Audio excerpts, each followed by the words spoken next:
Well, hello everyone and welcome. My name is Paulette Lee and I'm the event producer for Microsoft, and this is the Microsoft and KPMG webinar on managed detection and response.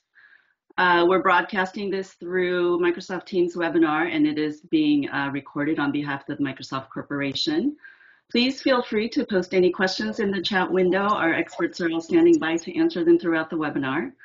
And the recording of this webinar and the presentation deck will be available to you within 7 to 14 days. If you joined us without registering, please do so now in order to receive the recording and presentation deck. The links should be in the chat window. Also, at the end, we'll have a short survey for you to help us do events like this a little bit better in the future. When you submit, the first 10 people to submit the survey will receive a downloadable version of a book by Richard Diver, our very own team member at Microsoft. It is on Microsoft Sentinel, but it is a very interesting book. And thank you again for joining and adhering to the Digital Code of Conduct, which is also in the chat window. And with that, I will let Charlie bring up the deck, which it is, and turn it over to Emmanuel to get us started. Thank you so much for the introduction. So my name is Emmanuel Bernal. I'm a Global Cloud Solution Architect within the Partners of System organization with focus in security. And today, also, I want to introduce Charles Jacob, Principal KPMG Cybersecurity and Services, and Taron Sondi, Principal KPMG Managed Services from KPMG, that will be delivering together this webinar. And on today's Microsoft webcast, delivered jointly with KPMG LLP, we will provide insights into the critical components of an effective managed detection and response, MDR solution, with emphasizing on mitigating dwell time, managing data sovereignty, utilizing managed services, and the value, in this case, of a Microsoft platform. And I want to highlight this because together with KPMG, we are accelerating digital transformation across industries by bringing the latest advances in cloud, AI, and security to highly regulated workloads in tax, audit, and advisory. Quote from Satya Nadella, CEO of Microsoft, bringing a very important message on how jointly this technology is helping us on security in specific workloads, as mentioning of tax, audit, and advisory. So in this case, I want to start with kind of to Charlie to explain more about KPMG. Yeah, thanks, Emmanuel. So it's probably good to start out with, what is KPMG from an advisory perspective, and what do we really do globally right now? And we're growing like a lot of the cybersecurity practices out in the industry right now, and we do have over 6,000 going on 7,000 professionals globally, but we are truly global. While we've got a large practice in the U.S., North America, and Latin America, we also operate in Europe, in Asia Pac, and Australia. So we really are bringing that global, like 24/7 support for really all of our engagements, and we really are trying to think through a different model that is both human-centric, but more in an automated fashion, an approach to cybersecurity. And that's really why we've partnered with Microsoft on this endeavor here. And we'll certainly get into our managed detection and response capabilities and how that ties to our core cyber capabilities. But as we think about this, it really is a partnership with Microsoft that we are leveraging globally, that we are bringing to our customers now. We think about this by, organizing the human touch, right, around managed detection and response. And while it's important to understand that, there's a global team, we wanted to do something that was more than just the traditional MSSP approach, which we felt was very focused on really level one alerting triage, and that takes a lot of humans to do. And together with Microsoft, we've really been able to think about how to get that human touch together, but bring technology and automation to it so that we can provide something beyond just alerting support, and really think about that 24/7 monitoring, think about threat hunting, and think about incident response. And again, it's all about reducing dwell time and it's important to tie together that human touch with the technology. So Amanda, maybe you want to talk a little bit about, how we've thought about that from a Microsoft perspective and how you guys think about the technology side of all of that. Thanks, Charlie, and I totally agree with you. We're still being in the phase where we need to enable human factor, human actions with machine learning, with automation, right? So it's on security is part of this whole platform, what makes things easier to the operations team, to the IT team, based on integration of different technologies, threat intelligence.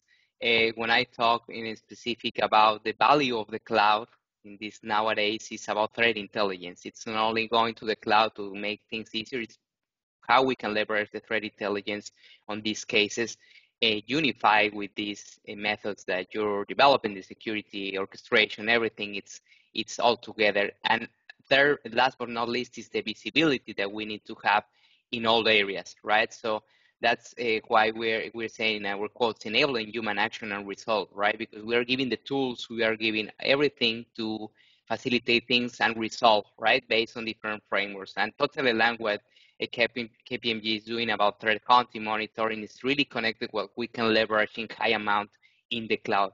Basically, these 3 points. Thanks, Charlie. Oops. Go ahead, sir. Yeah, thank you. So when we think about the capabilities that we want to bring to market, there is a set of discipline and a structure that we want to bring in, from implementation to how do you operationalize and provide 24/7 support, and then through that optimization, how do you leverage the right technology? This discipline and structure are things that you want to continue to make sure that you evolve as the threat landscape changes, as your technicians and your core analysts want to work a little bit differently to face off with threats that are being discovered in a client's environment. So this constant maturing, contracting, and expanding of your operational team cannot be done just by sheer strength of those people. You want to be able to layer in the right tools and using those tools to be able to continue to bring operational efficiency, lower the amount of time our practitioners and our technicians are taking using the tools, let the tools do the work and inform those analysts so that they can use their cyber IQ in order to respond to it. So Manuel, you want to talk a little bit about the technology that's available through Microsoft Sentinel?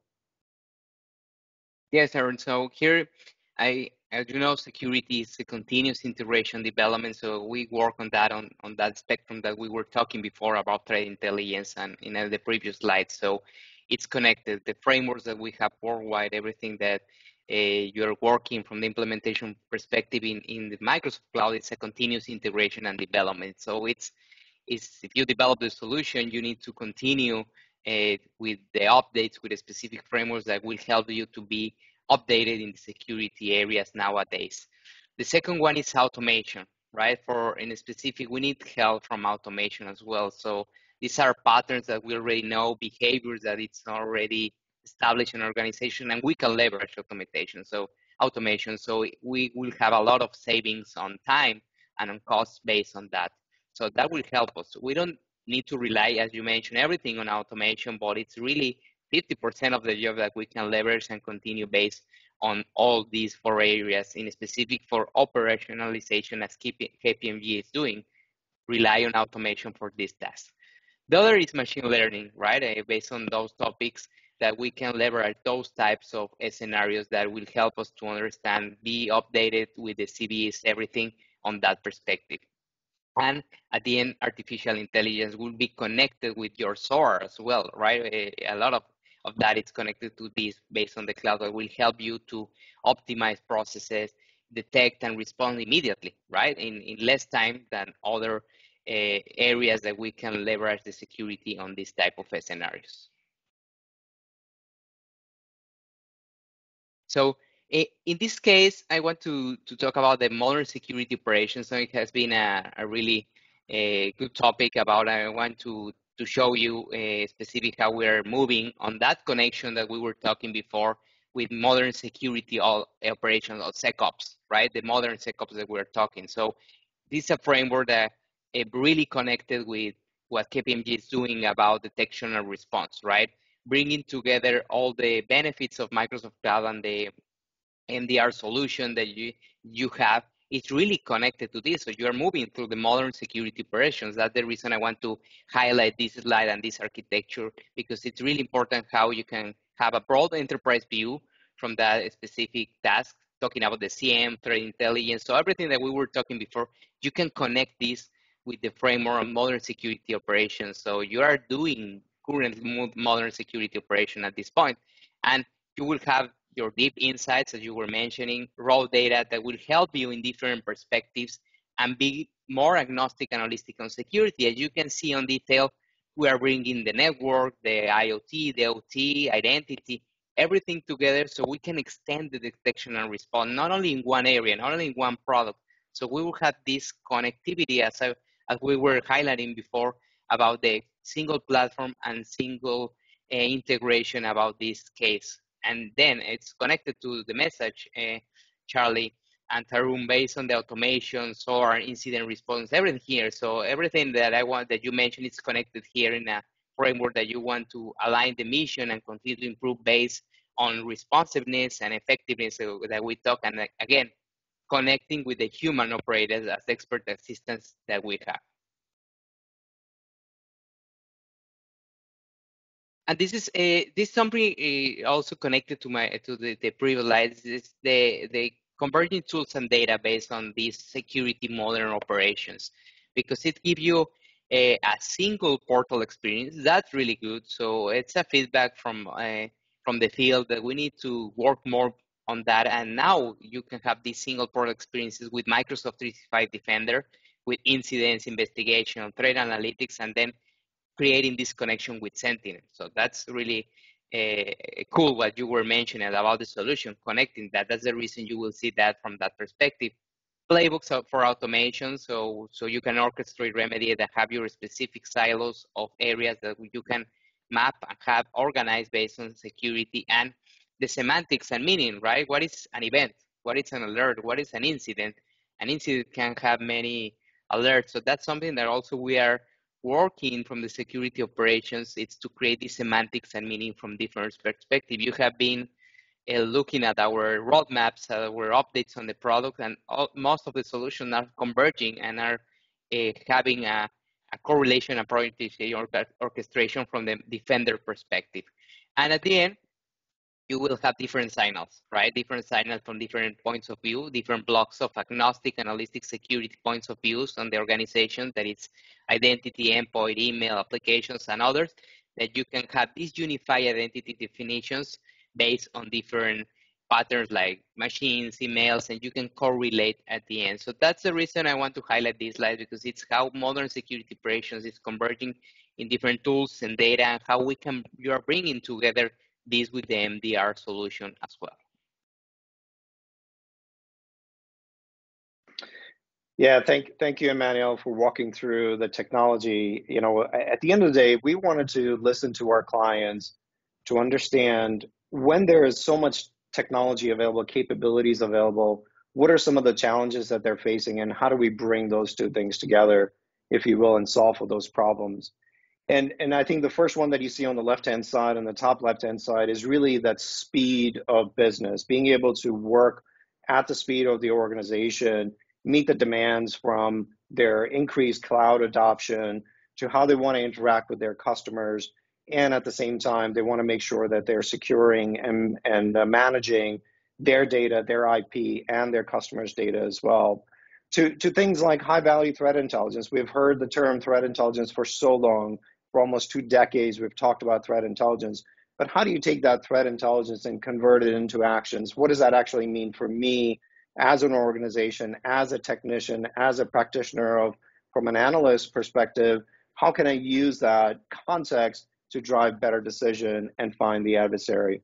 I won't read through the rest of the kind of things that you see under the capabilities, but at the end of the day, our clients are looking for ways to make sure the data isn't leaving. And in particular, with new regulatory requirements around the world that require data sovereignty for the data, any data that's originated in that country, to stay within that country and not leave the boundaries of that country itself, we're going to continue to see more and more countries out there are going to require that the data must remain in there, especially that they want to safeguard PII information and so on. Getting better security visibility to be able to understand what end-to-end really means and what is too much data and what is sufficient data to be able to drive the right contextual behavior of an adversary and kind of optically bring that to the forefront so our practitioners can take action on it, or the tools can take action on it. At the end of the day, where we find our clients kind of raising their hand and saying, look, we have a problem we want to solve for, the issue really comes down to the lack of resources. I think there are a number of different numbers out there that talk about we are in deficit of 24%, 36% deficit of security practitioners to available jobs that are out there. That problem isn't going to go away. So how do you optimally use the technologies, Emmanuel, that you talked about, the capabilities, the instrumentation of those threats at its optimal state using the right technology, and you use your security practitioners for the things that we need them for, which is to really analyze the information that's being presented to them and make that judgment if this is an adversary that is causing harm, or are these insider threat types of malicious activities that need to be brought up and taken action against. So Charlie, if we can go to the next slide. When we listened to our clients, looked at the capabilities that are available by Microsoft, particularly with the Microsoft Sentinel product, we thought the best way to be able to solve for all those problems, client problems that are being presented, and also leveraging a leading technology like Microsoft Sentinel, the things that you see on the left-hand side are methods. And in order to power those methods, we leverage the technology to, again, instrument those threats, bring them up to the analysts, almost have furnished information so that the analysts can do what they do best, which is to exercise their cyber IQ, to be able to go on this kind of quest of discovery and be able to go out and listen to the information that's being provided to them so they can take action on it and make that judgment if this is a malicious activity that requires attention. The things that you see on the left-hand side, reduce mean time to acknowledgement, reduce mean time to remediation or detection, these are all operational metrics. What KPMG has done is really thought of these metrics a little bit differently and said, look, these metrics help us drive how much staff do we need, how much more automation do we want to create, and how quickly can we find threats. But the ultimate unit of measure to us is dwell time. This is how long has an adversary been in the environment before they're eradicated or caught. And that is something that we have an obsession over, that everything that we look at, whether we want to look at how to optimize our practitioners or optimize the tools and the instruments or the apparatuses that are being provided to them to use, how do we optimize that to reduce that adversary dwell time? Ultimately, we believe that that's the single unit of measure that allows an organization to demonstrate that all the investments that they have made is paying off because they're able to find the adversary. Kind of this concept of shift left has been a hard problem to go after, and we're working together with Microsoft Sentinel technology to be able to move our organizations to shift left, go before bang as much as we can, find those secondary and tertiary indicators, those early signs that something is goofy, something is going wrong that deserves an attention, and for us to be able to block that particular adversary from causing harm. If we can go to the next slide, Charlie.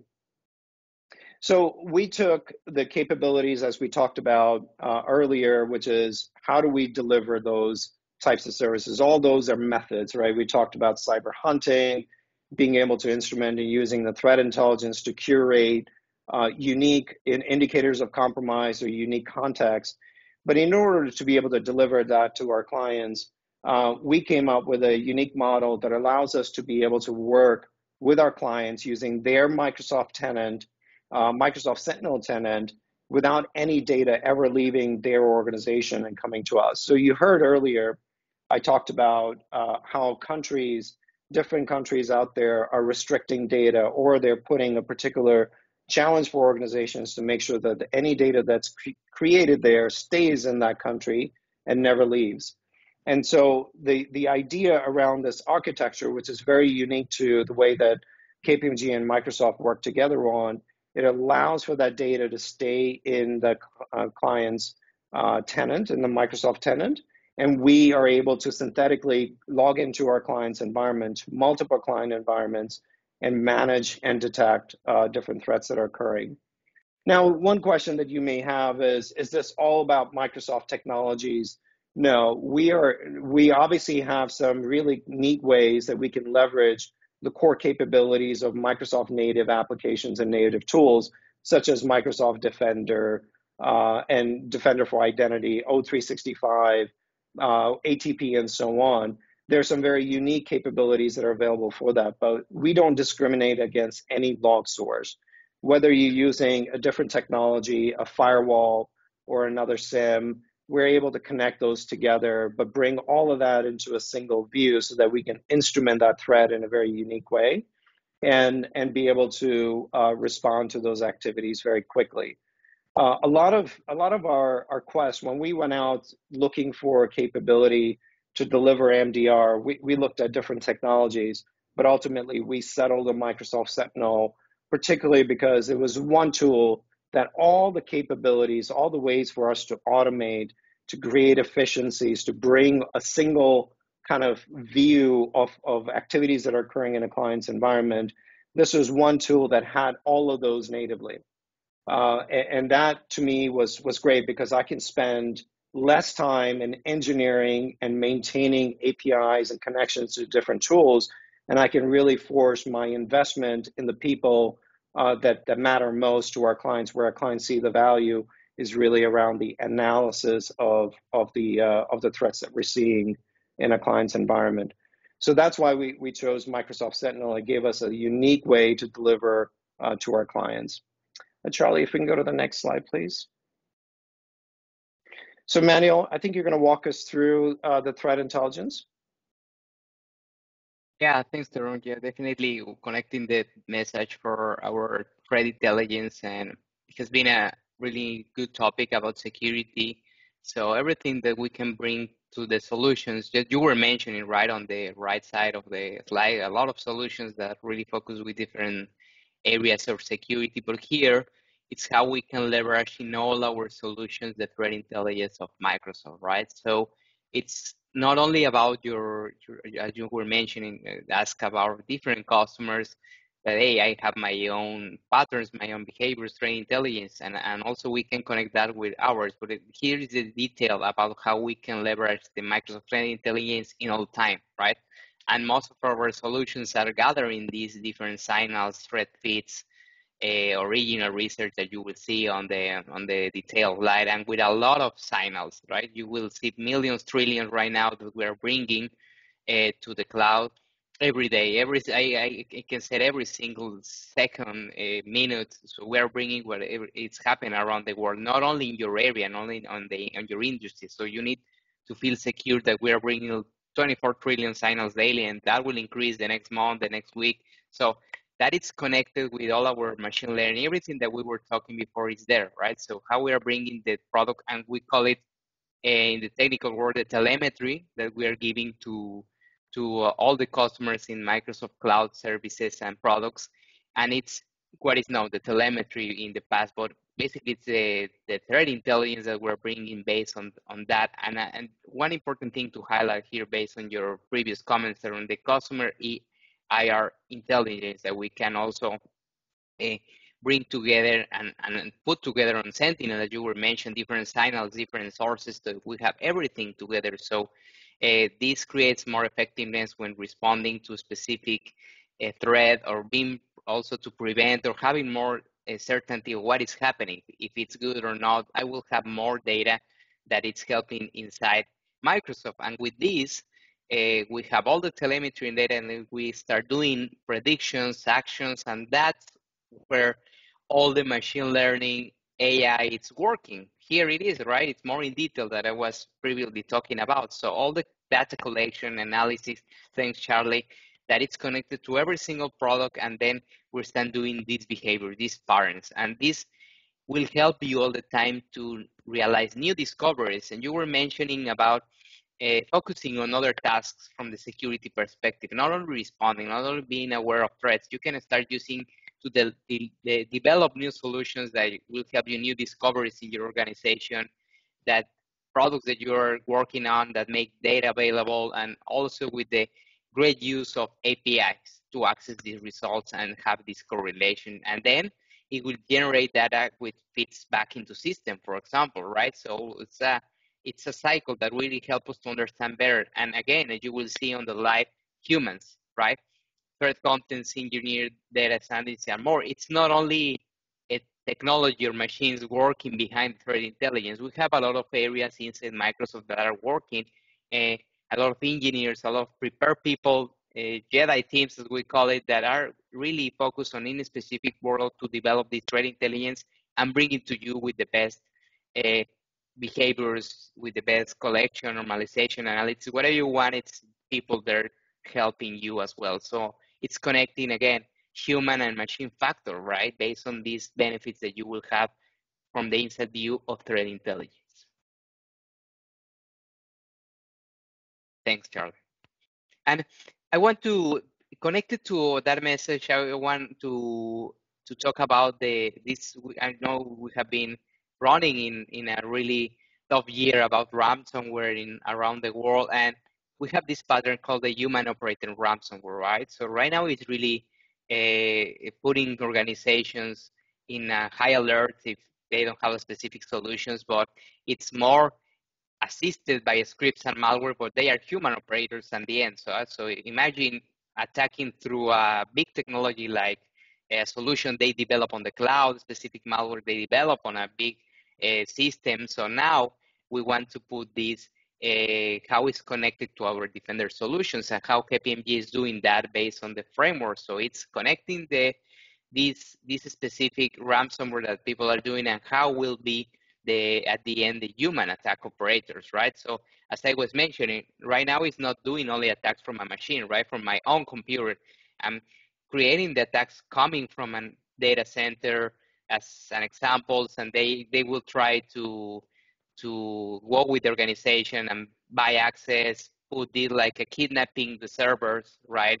And say, okay, you need to give money, or I can put this data. So right now we need to make awareness about how big it is, right? And then when these attackers gain access to the organization, how they traverse and spread, not only to specific server, to specific credential, to specific email, they will go with all the data, right? They start traversing based on all the specific solutions that we have, because this is the combination of human attackers with high-level technology that they are using, big servers, big amounts of queries, DDoS. So we need to make sure we are aligned with this based on signals, and not everything can be an attack, but maybe we start to see something, and we were trying to explain before about the discoveries, the new discoveries that came maybe from a DDoS, and that can be the point that we need to discover or make sure that we are aware what is coming, right? And at the end, they will execute objectives, right?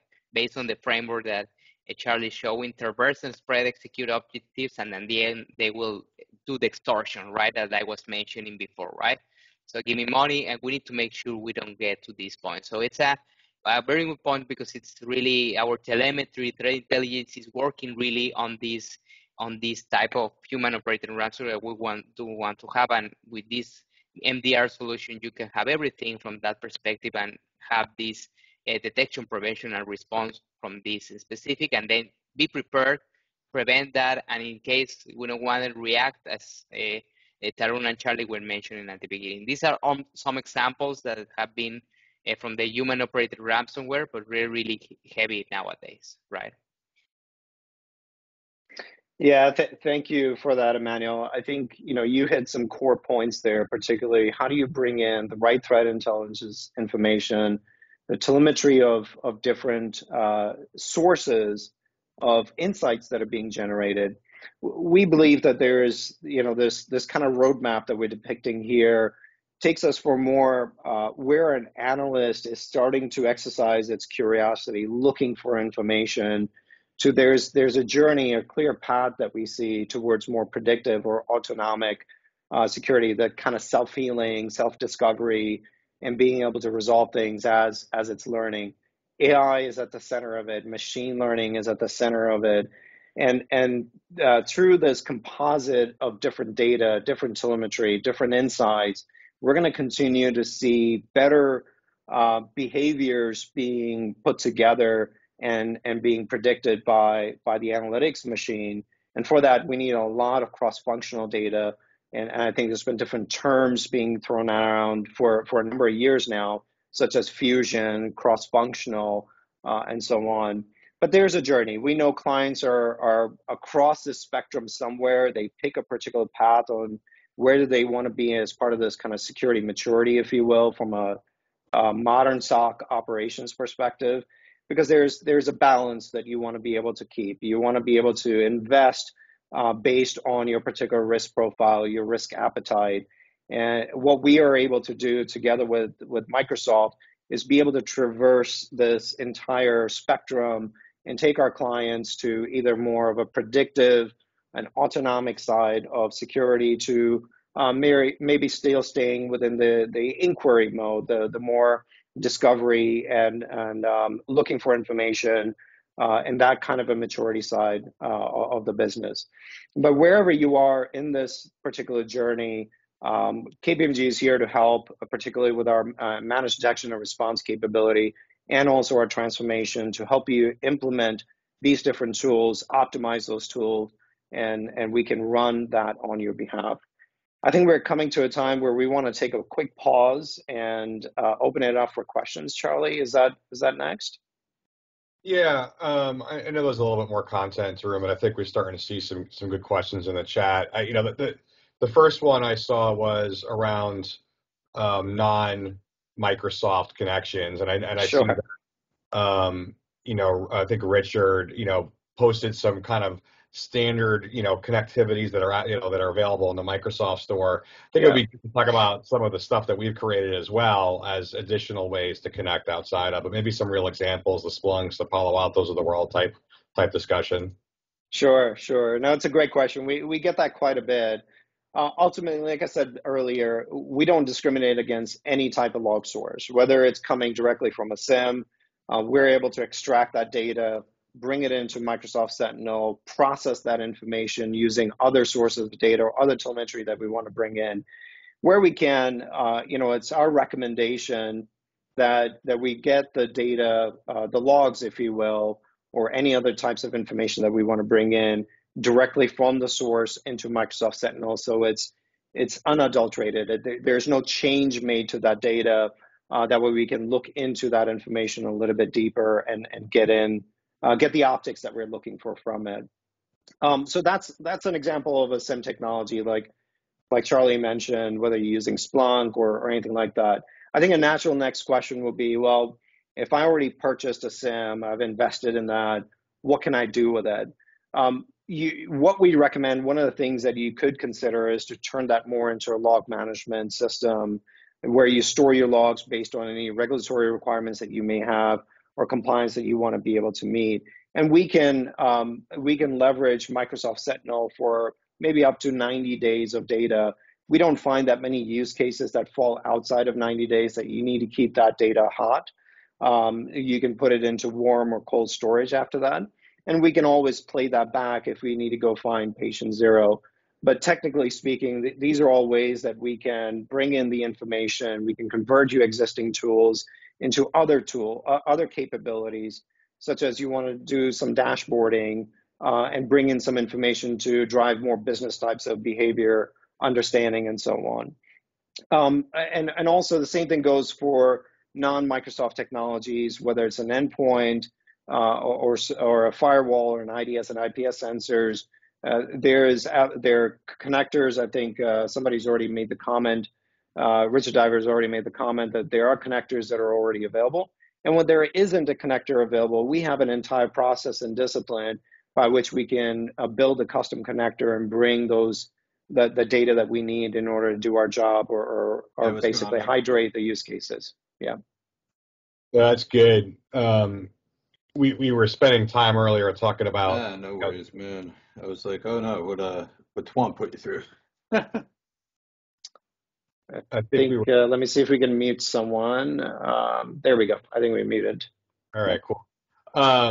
we spent some time talking about dwell time, and we started to talk a little bit about the response side, but as a true managed detection and response offering, maybe spend a little bit of time talking about the R part, and how we maybe differentiate a little bit than maybe some of the more traditional MSSPs out there. Yeah, it's a great question. So we have taken, I think it's close to about 300 different use cases that are available natively within Microsoft Sentinel, and then we actually added some more use cases to it as well. So let's just call the number 350. Not only did we take those native use cases that are available within the tool and added stuff to it, but we've gone through every one of those use cases and written out playbooks and runbooks. In addition to that, we're able to now create a lot of automation using, again, the native capabilities. This is one of the amazing thing about Microsoft that we liked, is that everything is native. I don't have to bring in another tool in order to do SOAR types of capabilities. Now, dwell time, a key unit of measure that we talked about earlier, and the obsession that we have around it is to be able to reduce the dwell time. So in order to reduce it, you have to move at lightning speed to create those response actions. Now, where we can, there's really kind of two channels or two modes that we think about.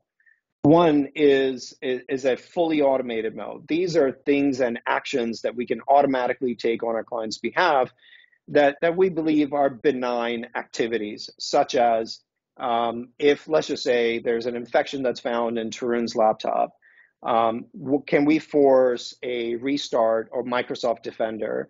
Can we force it to update its signature? Those are benign activities that won't really stop me from doing my day-to-day job. We recommend those things to be fully automated. Even things like if we have convicted a particular IP or URL as malicious, go ahead and add those objects into your firewall to block that activity until we can manage any type of malware that's in a machine. Again, that's a benign activity that really doesn't stop a user from doing day-to-day stuff. Now, it may turn out that IP isn't malicious. We can always reverse course on it. And again, all of that is fully automated. So now think about this. If we were depending on humans to take that action, it will go from the security team. That case would go from the security team to someone in IT, and IT will take an action on my particular machine in that example of a malware that exists on my laptop. And that may take hours, if not days, could be weeks before they can get around to it, depending on the size of the organization and also the criticality of that malware. Using automation and the SOAR capability, we can get to it in seconds. And especially those that we have pre-agreed with the clients, these are fully automated actions that don't require permission from you because they're benign in nature, and we both parties agree on it. We'll go ahead and do that. The second path or second mode is a semi-automated mode. These are fairly invasive techniques, such as dropping someone into a VLAN and putting them in a penalty box until someone can take action on that particular machine or do some more investigation, or kicking them off AD completely, or forcing a password reset. Now, some of us may think, well, that's really not that big of a deal, but think about a clinician in a hospital that needs access to any machine, if you will, access to their AD to be able to do their job. That's a fairly invasive maneuver. It's warranted, but we require a couple of steps of approval to make sure that if we do this, they may not have access to their machine. And it could be the right thing to do, but those are, again, things that we will fully automate, so it doesn't require a human to make those changes or kick them off AD, as an example. And again, after we get the approval, it's within seconds that action is taken. There are other unique things that we do with the automation, especially when you're bringing in and fusing together different types of information to drive better decision making. So hopefully, Charlie, that kind of covered some of the questions that was in the chat. It does. I mean, just one follow on. I mean, all that's great, but we kind of bringing it back to reducing dwell time. Like, how do we measure this, right? So maybe talk a little bit about some of the KPIs that we produce to make sure that we're holding ourselves accountable to exactly that kind of time reduction. Yeah, one of the great things about the Microsoft Sentinel platform is everything is transparent. So everything that we do and actions that we take on our client's behalf from an MDR perspective are things that they can see behind the scenes. So the KPIs we talked about earlier, such as the operational KPIs of mean time to detection, mean time to repair, all that data is available and within the dashboard. We actually built a custom BI tool that brings information about when was the source, the first signal from that particular endpoint, or any type of technology that we're detecting it on, IoT, OT, and so on. Any type of a signal that we receive from that endpoint that later we're able to convict as malicious, we're tracking all of that and presenting that in the BI tool so our clients can see that data very clearly and make the appropriate decisions. The other thing we've done is we've taken the moderate attack framework and the defend framework and wired in all our use cases, all our content, and our KPIs to start to show to our clients that not only is our detection effective, and where there are gaps, if they don't have sufficient coverages across the moderate attack framework, that will clearly get lit up on the board, if you will, and it will show you as a green, red, yellow, if you will, that there are certain aspects of it that are missing that you should get coverage on. And we're happy to demonstrate to any one of you that would reach out to us after this session. We're happy to do a one-on-one demo to you and show you these graphics that we have built and the different KPIs that are available to start to show the dwell time, the operational metrics, and also threat metrics. So these are things that you would take back to the board and say, here's the effectiveness of our security spend. Here's the type of coverages that we're seeing. Again, we're using moderate attack framework as a core backdrop, but it gives you a lot of information to tell you where you have gaps and where you need to improve on to protect your organization. Does that help, Charlie? You think that's sufficient, or cover some more?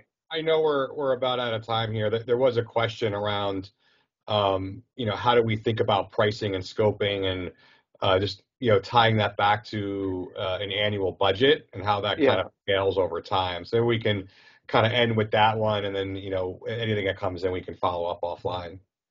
Yeah, that's a great question, Keith. Thanks for asking that question. So we have completely reframed the way that we deliver to our clients. Too often organizations go out there that provide this MDR service really come back to this idea of how many people do you need at what different levels, what is the hourly rate, what's the coverage that you need, and I think those things have kind of we've gone through the course of that. And now we've brought in a new wave of thinking and an original thinking around that no longer really matters. How we optimize our tools, how many people that we need to be able to deliver the service should be the headache of the service provider, in this case, KPMG. I take on that headache as a cyber managed services leader to make sure that there's enough staff available, enough skilled resources available. Just having staff that are administrators isn't going to solve a cybersecurity problem. And so you need core cybersecurity analysts that have the right mindset, and they have the right cyber IQ in order to analyze information that's coming in.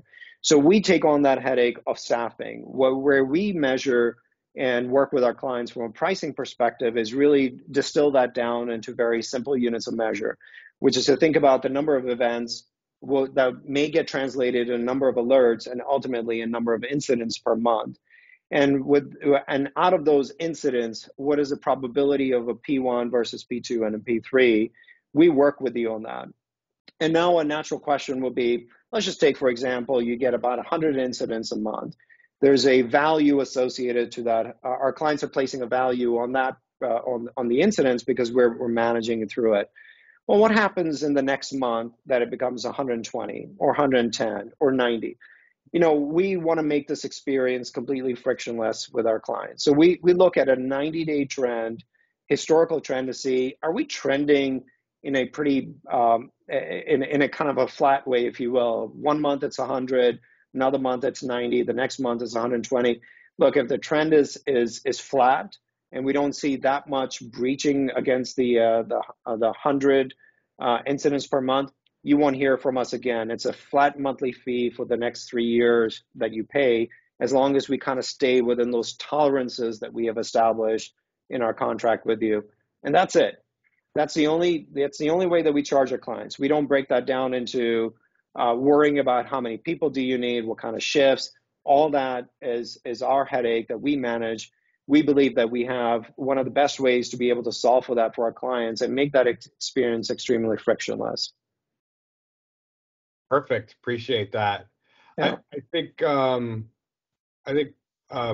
I think we're out of time here, so I think we should probably wrap it up here and give some people some opportunity to kind of follow up offline.